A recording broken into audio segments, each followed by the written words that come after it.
और अब इस वक्त की एक बड़ी खबर आ रही है। दिल्ली एनसीआर में भूकंप के झटके भिवाड़ी, अलवर, धारूहेड़ा में भी महसूस किए गए हैं भूकंप के झटके। भूकंप के झटके दिल्ली में जमीन से 5 किलोमीटर नीचे था भूकंप का केंद्र। लोगों ने भूकंप के साथ तेज आवाज भी सुनी है। दिल्ली एनसीआर में आया 4 की तीव्रता का यह भूकंप और दिल्ली इसका केंद्र था। इसी वजह से सुबह 5:30 की तकरीबन ये भूकंप के झटके दिल्ली वालों को महसूस हुए। हम 2 तस्वीरें आपको दिखा रहे हैं जहां पर देखिए भूकंप के बाद किस तरीके से दिल्ली एनसीआर की धरती हिलती हुई नजर आई है।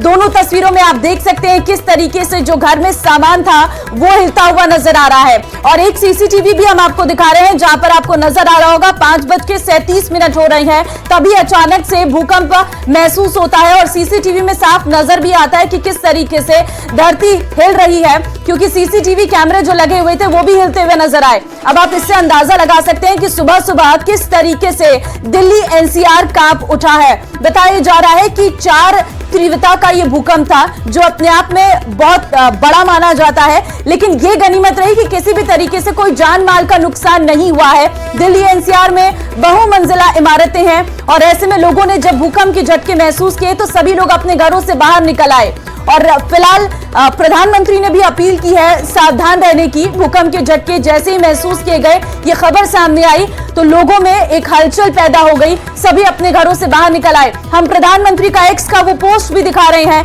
जहां पर प्रधानमंत्री ने सभी से शांत रहने, सुरक्षा सावधानियों का पालन करने के लिए अपील की है। कहा है कि संभावित झटकों के प्रति सतर्क रहने का आग्रह किया जाता है। अधिकारी स्थिति पर कड़ी नजर रख रहे हैं, यह प्रधानमंत्री मोदी की तरफ से एक्स पर पोस्ट कर कहा भी गया है। बताया जा रहा है कि दिल्ली एनसीआर में ये भूकंप के झटके इसलिए महसूस अधिक किए गए क्योंकि दिल्ली में ही भूकंप का केंद्र था। ऐसा बहुत सालों बाद हो रहा है कि दिल्ली भूकंप का केंद्र बना है और ऐसे में दिल्ली के आसपास एनसीआर के जितने भी इलाके हैं, चाहे गाजियाबाद की कर ले बात, नोएडा की बात कर ले, मेरठ, सोनीपत, गुरुग्राम, यहाँ पर भी भूकंप के झटके लोगों को महसूस हुए। जो लोग घर में बैठे हुए थे, सो रहे थे, वो अचानक से उठ गए क्योंकि भूकंप के झटके बहुत तेज थे, ऐसा लोगों का कहना है। प्रतिक्रियाएं भी लगातार सामने आ रही है। सुबह जो वॉक पर निकले थे उन्होंने भी ये झटकों को महसूस किया है। हम वो सीसीटीवी आपको दिखा रहे हैं जिससे आप अंदाजा लगा सकते हैं कि जब भूकंप आया तो किस तरीके से झटके महसूस किए गए होंगे।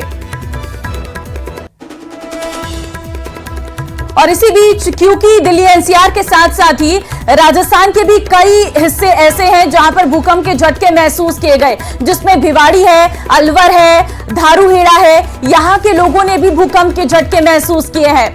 और ऐसे में जब ये भूकंप के झटके महसूस किए गए तो लोग अपने घरों से बाहर आए, यहां तक कि लोगों ने भूकंप के साथ तेज आवाज भी सुनी है। ऐसी भी जानकारी निकलकर सामने आ रही है कि तेज आवाज भी आई जब ये भूकंप के झटके महसूस किए गए, तो और इसी डर से लोग अपने घरों से बाहर निकल कर आए हैं।